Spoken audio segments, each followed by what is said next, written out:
അസ്സലാമു അലൈക്കും വറഹ്മത്തുള്ളാഹി. ബിസ്മില്ലാ വൽഹംദുലില്ലാ വസ്സലാത്തു വസ്സലാമു അലാ റസൂലില്ലാ വഅലാ ആലിഹി വസഹ്ബിഹി വമൻ തബിഅഹും ബിഇഹ്സാനിൻ ഇലാ യൗമിദ്ദീൻ. അമ്മാ ബഅദ്. ബഹുമാന്യ സുഹൃത്തുക്കളെ, സഹോദരങ്ങളെ, സഹോദരികളെ, അള്ളാഹുവിൻ്റെ വിധിവിലക്കുകൾ ജീവിതത്തിൽ പുലർത്തി ജീവിക്കുന്ന യഥാർത്ഥ മുത്തഖീങ്ങളുടെ കൂട്ടത്തിൽ അള്ളാഹു നമ്മെ ഉൾപ്പെടുത്തുമാറാകട്ടെ. നമ്മൾ മനസ്സിലാക്കിക്കൊണ്ടിരിക്കുന്നത് മയ്യത്ത് സംസ്കരണവുമായി ബന്ധപ്പെട്ട ചില കാര്യങ്ങളാണ്. ബാബുർ റയ്യാൻ എന്ന ഈ ഒരു പ്രോഗ്രാം യഥാർത്ഥത്തിൽ വിശുദ്ധ റമദാനിലും അല്ലാത്തപ്പോഴും നോമ്പുകൾ കൂടുതലായി അനുഷ്ഠിച്ചും സൽക്കർമ്മങ്ങൾ കൂടുതലായി ചെയ്തും അള്ളാഹുവിൻ്റെ പ്രീതി കരസ്ഥമാക്കുന്ന, സ്വർഗം കരസ്ഥമാക്കുന്ന ബാബുർ റയ്യാൻ എന്ന സ്വർഗ കവാടത്തിലൂടെ അകത്തേക്ക് പ്രവേശിക്കുന്നവരുടെ കൂട്ടത്തിൽ അള്ളാഹു നമ്മെ ഉൾപ്പെടുത്തുമാറാകട്ടെ. സഹോദരങ്ങളെ, മയ്യത്ത് കുളിപ്പിക്കുക, കഫൻ ചെയ്യുക, ഈ രണ്ട് കാര്യങ്ങളെ സംബന്ധിച്ചും കഴിഞ്ഞ ക്ലാസ്സുകളിൽ നമ്മൾ മനസ്സിലാക്കി കഴിഞ്ഞു.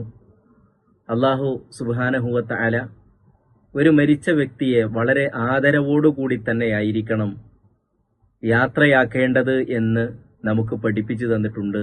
അതിൻ്റെ ഭാഗമായിട്ട് തന്നെയാണ് കുളിപ്പിച്ച് ശരീരം ശുദ്ധിയാക്കി വൃത്തിയാക്കി ഏറ്റവും നല്ല വസ്ത്രം ധരിപ്പിച്ചുകൊണ്ട് അദ്ദേഹത്തിൻ്റെ ഭവനത്തിലേക്ക് നമ്മൾ എത്തിക്കുന്നത്. ആ ഒരു എത്തിക്കുന്ന രൂപവുമായി ബന്ധപ്പെട്ടാണ് ചില കാര്യങ്ങൾ ഇന്ന് നമുക്ക് ചർച്ച ചെയ്യാനുള്ളത്. മയ്യത്ത് ചുമന്നുകൊണ്ടുപോവുക എന്ന് പറയുന്നത് എല്ലാ മദ്ഹബിലും പ്രത്യേകമായി സുന്നത്താക്കപ്പെട്ട അല്ലെങ്കിൽ ഒരു ബാധ്യതയായിട്ടുള്ള കാര്യമാണ് എന്ന് നമുക്ക് മനസ്സിലാക്കാൻ കഴിയുന്നു. അപ്പോൾ മയ്യത്ത് നമ്മുടെ ചുമലിൽ, അതേപോലെ തന്നെ നമ്മൾ ചുമന്ന് കൊണ്ടുപോവുക എന്നതാണ് അതിൻ്റെ ശരിയായ രൂപം എന്ന് നമുക്ക് കാണാൻ കഴിയും.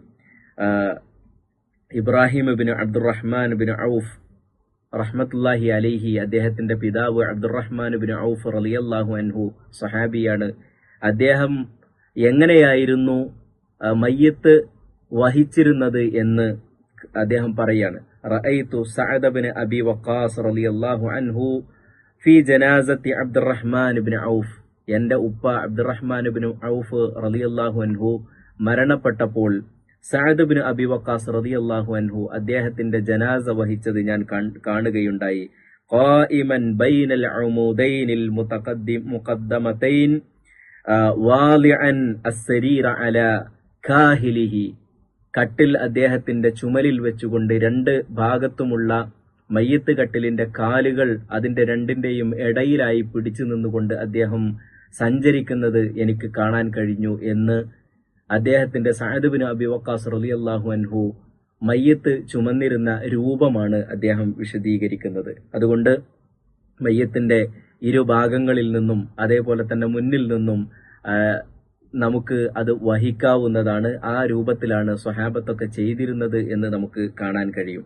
ഈ മയ്യത്ത് വഹിക്കുക എന്ന് പറയുന്ന പ്രവർത്തനം വീട്ടിൽ നിന്ന് നമസ്കരിക്കുന്ന സ്ഥലത്തേക്കും അതേപോലെ തന്നെ നമസ്കാരം കഴിഞ്ഞ് അതിന് ഖബറടക്കുന്ന ഖബർസ്ഥാനിലേക്കും രണ്ട് സ്ഥലത്തേക്കും ഒരേപോലെ പുണ്യം തന്നെയാണ് എന്ന് നമ്മൾ മനസ്സിലാക്കേണ്ടതുണ്ട്. പല ആളുകളും ഞാൻ പള്ളിയിലേക്ക് എത്തിക്കൊള്ളാം എന്ന് തീരുമാനിക്കുകയും പള്ളിയിലേക്ക് എത്തുകയും ചെയ്യുന്ന ഒരു രൂപമുണ്ട്. അതിനേക്കാൾ ഏറ്റവും പുണ്യകരമായിട്ടുള്ളത് റസൂലുള്ളാഹി സ്വല്ലല്ലാഹു അലൈഹി വസല്ലം നമുക്ക് പഠിപ്പിച്ചത് 2 ഖീറാത്ത് എന്ന് പറഞ്ഞ് ഓരോ ഖീറാത്തും അതിനനുസരിച്ച പ്രതിഫലം നബി സല്ലല്ലാഹു അലൈഹി വസല്ലം നമുക്ക് പഠിപ്പിച്ചു തന്നു. വലിയ പർവ്വതത്തിന്റെ അത്രയാണ് ഒരു ഖീറാത്ത് എന്ന് നബി പഠിപ്പിച്ചു. അത്രയും പ്രതിഫലം ഒരു ജനാസ വീട്ടിൽ നിന്ന് അതിന്റെ സ്ഥാനത്ത് നിന്ന്, വീട്ടിൽ നിന്നാണെങ്കിൽ വീട്ടിൽ നിന്ന്, അതേപോലെ തന്നെ നമസ്കരിച്ച സ്ഥലത്ത് നിന്നാണെങ്കിൽ അവിടെ നിന്ന് അതിന്റെ മഖബറയിലേക്ക് കൊണ്ടുപോവുക എന്ന് പറയുന്നത്, അതിനുശേഷം നമസ്കാരത്തിൽ പങ്കെടുക്കുകയും അത് ദഫൻ ചെയ്യുക, അത് മറമാടുക എന്ന് പറയുന്ന ആ പ്രവർത്തനം വരെയുള്ള 3 കാര്യങ്ങളിലും പങ്കെടുത്തിട്ടുണ്ട് എങ്കിൽ, അഥവാ ഒന്ന് മയ്യത്ത് നമസ്കാരത്തിൽ പങ്കെടുക്കുക, മയ്യത്ത് കൊണ്ടുപോകുന്നതിൽ പങ്കെടുക്കുക, അതേപോലെ തന്നെ മയ്യത്ത് ഖബറടക്കുന്നതിൽ പങ്കെടുക്കുക, ഇങ്ങനെയാണ് എങ്കിൽ അവന് 2 ഖീറാത്തുണ്ട് എന്ന് റസൂലുള്ളാഹി സ്വല്ലല്ലാഹു അലൈഹി വസല്ലം നമുക്ക് പഠിപ്പിച്ചു തന്നിട്ടുണ്ട്. അപ്പോ നബി സല്ലല്ലാഹു അലൈഹി വസല്ലം പറഞ്ഞു, മനിത്തബഅ ജനാസത മുസ്ലിമിൻ ഈമാനൻ വഹ്തിസാബൻ. വിശ്വാസത്തോടു കൂടിയും പ്രതിഫലേച്ഛയോടു കൂടിയും ഒരാൾ ഒരു മുസ്ലിമിന്റെ ജനാസയെ പിന്തുടർന്നിട്ടുണ്ട് എങ്കിൽ ഹത്താ യുസല്ല അലിഹ, നമസ്കരിക്കുന്നത് വരെ, അപ്പോൾ വീട്ടിൽ നിന്ന് നമസ്കാര സ്ഥലത്തേക്ക് കൊണ്ടുപോകുന്നതാണ്. ഫലഹു ഖീറാത്തുൻ, അവനൊരു ഖീറാത്തുണ്ട്. വമൻ ഷഹിദഹ ഹത്ത തുദ്ഫൻ, അത് മറമാടുന്നത് വരെ അവിടെ തന്നെ നിൽക്കുകയും അതിൽ പങ്കെടുക്കുകയും ചെയ്തിട്ടുണ്ട് എങ്കിൽ അവന് 2 ഖീറാത്ത്, ഫലഹു ഖീറാത്താനി എന്ന് നബി സല്ലല്ലാഹു അലൈഹി വസല്ലം പറഞ്ഞു. അതുകൊണ്ട് അങ്ങനെ തന്നെ കൊണ്ടുപോവുകയും അതിൽ പങ്കെടുക്കുകയും ചെയ്യുക എന്നത് പ്രത്യേകം പുണ്യമാണ്. ഇനി ഈ കുറഞ്ഞ ദൂരമൊക്കെയാണെങ്കിൽ അങ്ങനെ തന്നെയാണ് നമ്മൾ ചെയ്യേണ്ടത്. വളരെ ദൂരത്താണ് മയ്യത്ത് കബറടക്കാനുള്ള സ്ഥലവും നമസ്കരിക്കാനുള്ള സ്ഥലവുമൊക്കെ എങ്കിൽ, അപ്പോൾ നടക്കാൻ കഴിയാത്ത ദൂരമൊക്കെയാണ് എങ്കിൽ അപ്പോൾ വാഹനത്തിൽ കൊണ്ടുപോകുന്നതിന് വിരോധമില്ല എന്നാണ് നമുക്ക് മനസ്സിലാക്കാൻ കഴിയുന്നത്. വാഹനത്തിൽ പോകുന്നതിന് അനുവദനീയമാണ്. പക്ഷെ അത് ഒരു പുണ്യമായോ അല്ലെങ്കിൽ ഒരു അഭികാമ്യമായ പ്രവർത്തനമോ ആയി നമുക്ക് കാണാൻ പറ്റില്ല. കഴിയുമെങ്കിൽ ചുമലിൽ ചുമന്ന് കൊണ്ടുപോവുകയാണ് ചെയ്യേണ്ടത് എന്ന് നമുക്ക് മനസ്സിലാക്കാൻ കഴിയും. അങ്ങനെ കൊണ്ടുപോകുന്ന സമയത്ത് സ്ത്രീകളുടെ മയ്യത്താണ് എങ്കിൽ മുകൾ ഭാഗം ഒന്ന് മറക്കണം എന്നാണ് ഹദീസുകളിൽ നിന്ന് മനസ്സിലാക്കാൻ കഴിയുന്നത്. അതേപോലെ തന്നെ മുൻഗാമികളായ പണ്ഡിതന്മാർ നമുക്ക് അത് പഠിപ്പിച്ചു തന്നതും അങ്ങനെ തന്നെയാണ്. എന്നാൽ പുരുഷന്റെ മയ്യത്ത് മറക്കണമെന്നില്ല. ഇനി നമ്മുടെ നാട്ടിലുള്ള മയ്യത്ത് കട്ടിലുകളൊക്കെ മറക്കുന്ന രൂപത്തിലുള്ളതാണ് എങ്കിൽ അതിന് പ്രശ്നമില്ല.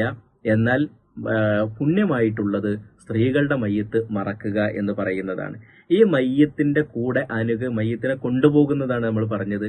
ആ കൂടെ അനുഗമിച്ചു പോവുക എന്ന് പറയുന്നതും വലിയ പുണ്യമാണ്. നേരത്തെ നമ്മൾ പറഞ്ഞല്ലോ 2 ഖീറാത്ത് പ്രതിഫലം ലഭിക്കുമെന്ന് നബി സല്ലല്ലാഹു അലൈഹി വസല്ലം പറഞ്ഞത്.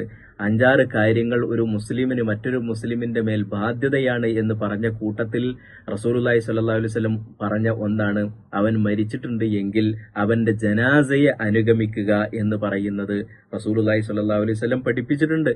ഉഊദു അൽ മരീള, ഒരു സന്ദർഭത്തിൽ നബി പറഞ്ഞു, നിങ്ങൾ രോഗിയെ സന്ദർശിക്കണം. വത്തബിഉൽ ജനായിസ്, നിങ്ങൾ ജനാസയെ പിന്തുടരുകയും ചെയ്യണം. തുദക്കിറുക്കുമുൽ ആഖിറ, എങ്കിൽ നിങ്ങൾക്ക് ആഖിറത്തിനെ പറ്റിയുള്ള ബോധമുണ്ടാകും. ഇത് ഈ ഒരു കൽപ്പന പുരുഷന്മാർക്കാണ് എന്ന് നമ്മൾ മനസ്സിലാക്കേണ്ടതുണ്ട്. സ്ത്രീകൾക്ക് ഇങ്ങനെ ഒരു പുണ്യം നബി സല്ലല്ലാഹു അലൈഹി വസല്ലം പഠിപ്പിച്ചിട്ടില്ല. നബി സല്ലല്ലാഹു അലൈഹി വസല്ലമയുടെ കാലഘട്ടത്തിൽ ഇത്തിബാഉൽ ജനാസയെ പിന്തുടരുക എന്ന് പറയുന്ന ഒരു പ്രവർത്തനം സ്ത്രീകളാരും ചെയ്തതായിട്ട് നമുക്ക് കാണാനും കഴിയില്ല. ഉമ്മു അത്തിയ റളിയല്ലാഹു അൻഹ പറയുന്നു, നബി സല്ലല്ലാഹു അലൈഹി വസല്ലം ഞങ്ങളോട് വിരോധിച്ചു. നുഹീന അനിത്തിബാഇൽ ജനായിസി വലം യുഅസം അലൈന. നബി സല്ലല്ലാഹു അലൈഹി വസല്ലം ഒരു കർക്കശ സ്വരത്തിലൊന്നുമല്ല പറഞ്ഞത്, എങ്കിലും ഞങ്ങളോട് വിരോധിച്ചിട്ടുണ്ട് എന്ന് റസൂലുള്ളാഹി സ്വല്ലല്ലാഹു അലൈഹി വസല്ലമയുടെ ആ വിഷയത്തിലുള്ള വിരോധം ഉമ്മു അത്തിയ റളിയല്ലാഹു അൻഹ നമ്മളോട് പഠിപ്പിച്ചു തരുന്നുണ്ട്. അതുകൊണ്ട് സ്ത്രീകൾക്ക് ഒരു പുണ്യമായ കാര്യമല്ല, പുരുഷന്മാർക്കാണ് ഇത് പുണ്യമായിട്ടുള്ള ഒരു കാര്യം എന്ന് നമുക്ക് മനസ്സിലാക്കേണ്ടതുണ്ട്. അതേപോലെ തന്നെ മയ്യത്ത് കൊണ്ടുപോകുന്ന സമയത്ത് മയ്യത്തിനെ അനുഗമിക്കുന്നവർ എവിടെയാണ് എങ്ങനെയാണ് നടക്കേണ്ടത് എന്നതിനെ പറ്റി നോക്കുമ്പോൾ റസൂലുള്ളാഹി സ്വല്ലല്ലാഹു അലൈഹി വസല്ലം ഏത് വഴിയിൽ ഏത് രൂപത്തിലും മുന്നില്, അതേപോലെ തന്നെ മയ്യത്തിന്റെ കൂടെ, മയ്യത്തിന്റെ പിറകിലായിട്ട്, ഈ 3 രൂപത്തിലും നടക്കുന്നത് നമുക്ക് തെറ്റുള്ള കാര്യമല്ല. അല്ലെങ്കിൽ എല്ലാ സന്ദർഭത്തിലും ആ പുണ്യം നമുക്ക്, മയ്യത്തിനെ അനുഗമിച്ച പുണ്യം നമുക്ക് ലഭിക്കുന്നതാണ്. മുന്നിലായി എന്നതുകൊണ്ട് മയ്യത്തിനെ അനുഗമിക്കുക എന്ന് പറയുന്നത് ഇല്ല എന്ന് നമ്മൾ ഒരിക്കലും മനസ്സിലാക്കേണ്ടതില്ല. മയ്യത്തിന്റെ മുന്നിൽ പോയാലും മയ്യത്തിനോടൊപ്പം പോയാലും മയ്യത്തിന്റെ പിറകിലാണ് എങ്കിലും പ്രശ്നമില്ല. എന്നാലും ഏറ്റവും പുണ്യമായിട്ടുള്ളത് മയ്യത്തിന്റെ പിറകിൽ, മയ്യത്തിന്റെ അടുത്തായി കൊണ്ട് തന്നെ സഞ്ചരിക്കുന്നതാണ് എന്ന് നമുക്ക് മനസ്സിലാക്കാൻ കഴിയും. ഹദീസുകളുടെ വാചക ശൈലികളിൽ നിന്ന് നമുക്ക് മനസ്സിലാക്കാൻ കഴിയുന്നത് അങ്ങനെയാണ്. ഇനി വേണമെങ്കിൽ ഈ മയ്യത്തിനെ അനുഗമിക്കുന്ന ആളുകൾക്ക്, കാലിനു പ്രയാസമുള്ള, നടക്കാൻ ബുദ്ധിമുട്ടുള്ള ആളുകൾക്കൊക്കെയാണ് എങ്കിൽ മയ്യത്തിനെ വാഹനത്തിൽ അനുഗമിക്കാവുന്നതാണ്. പക്ഷെ വാഹനത്തിൽ അനുഗമിക്കുമ്പോൾ മയ്യത്തിന്റെ പിറകിൽ തന്നെയായിരിക്കണം സഞ്ചരിക്കേണ്ടത്. മയ്യത്ത് കൊണ്ടുപോകുന്ന സമയത്ത് മയ്യത്തിന്റെ കൂടെയുള്ള ആളുകൾ സഞ്ചരിച്ചുകൊണ്ടിരിക്കുന്നുണ്ട്. അതിന്റെയൊക്കെ ഏറ്റവും പിറകിലായിട്ടായിരിക്കണം വാഹനത്തിലുള്ള ആളുകൾ സഞ്ചരിക്കേണ്ടത്. പലപ്പോഴും വാഹനത്തിലുള്ളവർക്ക് ഇതിനങ്ങോട്ട് ഓവർടേക്ക് ചെയ്തു പോയി അവർക്ക് കുറച്ച് സ്പീഡിൽ പോകാൻ വേണ്ടി ഓണടിക്കുക, അതേപോലെ തന്നെ ഒന്ന് വഴി ഒഴിവാക്കിയിട്ട് കൊടുക്കുക, അതൊന്നും ചെയ്യരുത്. അവർക്ക് പിറകിലാണ്, ഒരല്പം കഴിഞ്ഞിട്ട് അവർ പുറപ്പെട്ടാൽ മതി. അങ്ങനെ ഒരു സാവധാനത്തിൽ പോവുക എന്നതാണ് അതിന്റെ പുണ്യമായിട്ടുള്ളത്. അതോടൊപ്പം തന്നെ മയ്യത്ത് കൊണ്ടുപോകുന്ന സമയത്ത് മയ്യത്തിന്റെ കൂടെ സുഗന്ധം പുകക്കാനുള്ളത്, അതേപോലെ തന്നെ തീയ്, വെളിച്ചത്തിന് വേണ്ടിയാകട്ടെ മറ്റുള്ള കാര്യങ്ങൾക്കാകട്ടെ, അത് ഒന്നും ഉണ്ടാകരുത് എന്നാണ് റസൂലുള്ളാഹി സ്വല്ലല്ലാഹു അലൈഹി വസല്ലമയുടെ കൽപ്പനയായിട്ട് വന്നിട്ടുള്ളത്. അതുകൊണ്ടാണ് രാത്രി സമയത്ത് ഖബറടക്കുന്നത് പ്രോത്സാഹിപ്പിക്കാത്തത്. നമ്മുടെ നാട്ടിൽ ചിലപ്പോ ചില സമയങ്ങളിലൊക്കെ അങ്ങനെ ചെയ്യേണ്ടി വരും രാത്രിയിൽ. അങ്ങനെയുള്ള സമയത്ത് നമുക്ക് വിളക്ക് കൊണ്ടുപോകുന്നത് തെറ്റല്ല, ടോർച്ചോ അതേപോലെ തന്നെ ട്യൂബ് ലൈറ്റുകളോ മറ്റോ കൊണ്ടുപോകാം. എന്നാൽ അതല്ലാത്ത സമയത്ത് അതിന്റെ കൂടെ ലൈറ്റ് അതേപോലെ തന്നെ തീയ് കൊണ്ടുപോകുന്നത് നബി സല്ലല്ലാഹു അലൈഹി വസല്ലം വിരോധിച്ചതാണ് എന്ന് നമുക്ക് കാണാൻ കഴിയുന്നതാണ്.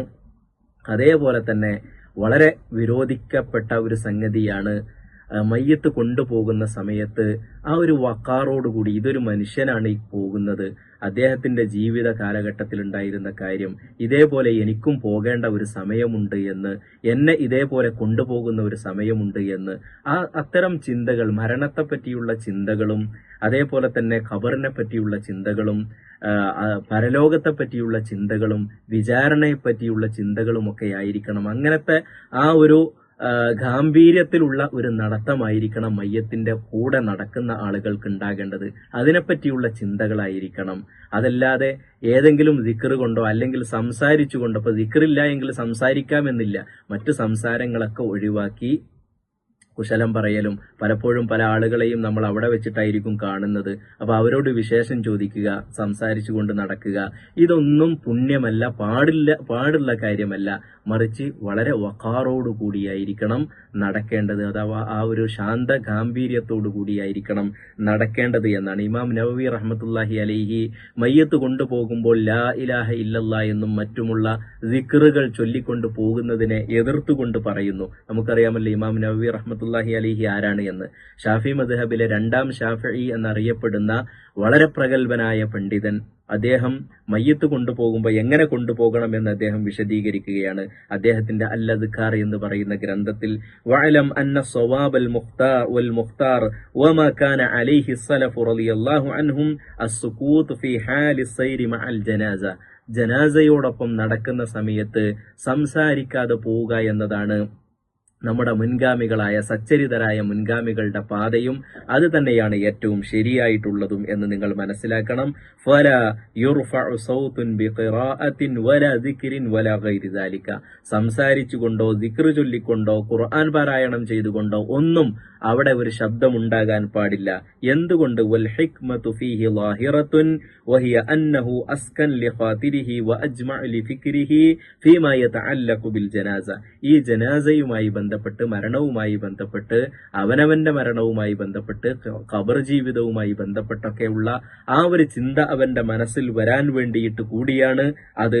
വഹുവൽ മത്ലൂബ് ഫീ ഹാദൽ ഹാൽ, ഈ ഒരു സന്ദർഭത്തിൽ അതാണല്ലോ ആവശ്യമായിട്ടുള്ളത്. ഫഹാദാ ഹുവൽ ഹഖ്, അതാണ് ശരിയായിട്ടുള്ളതും. വലാ തഗ്തറ ബികസറതി മൻ യുഖാലിഫുഹു, ആളുകൾ നാട്ടിലൊക്കെ അങ്ങനെയല്ലല്ലോ, നേരെ വിപരീതമായിട്ടാണല്ലോ സുബ്ഹാനല്ലാഹും ലാ ഇലാഹ ഇല്ലല്ലാഹും ലാ ഇലാഹ ഇല്ലല്ലാഹ് നീട്ടി ചൊല്ലുക എന്ന് പറയുന്ന ഒരു പ്രവർത്തനം. ആളുകൾ കൂടുതലും പ്രവർത്തിക്കുന്നത് അതാണ് എന്നതിൽ നീ ഒരിക്കലും വഞ്ചിതരാകേണ്ടതില്ല. മറിച്ച് ഹഖ് അതാണ് എന്ന് നീ മനസ്സിലാക്കുക. ഫുളൈൽ ഇബ്നു ഇയാദ് റളിയല്ലാഹു അൻഹുവിന്റെ ഒരു സംഭവം പറഞ്ഞുകൊണ്ട് അദ്ദേഹം പറഞ്ഞു ഇൽസം തുർഖൽ ഹുദാ വലാ യദുറുക ഖില്ലത സാലിക്കിൻ, ഹുദ ഏതാണ്, സത്യമാർഗം ഏതാണ് എന്ന് മനസ്സിലാക്കിയാൽ അതിലൂടെ സഞ്ചരിക്കുക. അതിൽ കുറച്ചാളുള്ളൂ എന്നതൊരിക്കലും നിനക്കൊരു പ്രയാസമുണ്ടാകാൻ പാടില്ല മനസ്സിന്. അതുകൊണ്ട് ഹക്കായി മനസ്സിലാക്കുകയും അതേ രൂപത്തിൽ തന്നെ നടക്കുകയും ചെയ്യുക. നാട്ടുകാരൊക്കെ എന്താ ഞാൻ മിണ്ടാതെ നടക്കുന്നത് എന്ന്, ഞാനൊരു വഹാബിയാണോ എന്നൊക്കെ കരുതിപ്പോകും എന്ന ഒരു വിചാരം ഒരാൾക്കുണ്ടാകരുത്. ഇത് ഇമാം ഷാഫി മദ്ഹബിലെ രണ്ടാമത്തെ ഷാഫിഈ എന്നറിയപ്പെടുന്ന പണ്ഡിതനാണ് ഈ പറയുന്നത്. അതുകൊണ്ട് നമ്മുടെ ജീവിതത്തിൽ നമ്മൾ ഇങ്ങനെ തന്നെ ആകാൻ ശ്രമിക്കുക. അള്ളാഹു അനുഗ്രഹിക്കുമാറാകട്ടെ. അസ്സലാമു അലൈക്കും വറഹ്മത്തുള്ളാഹി.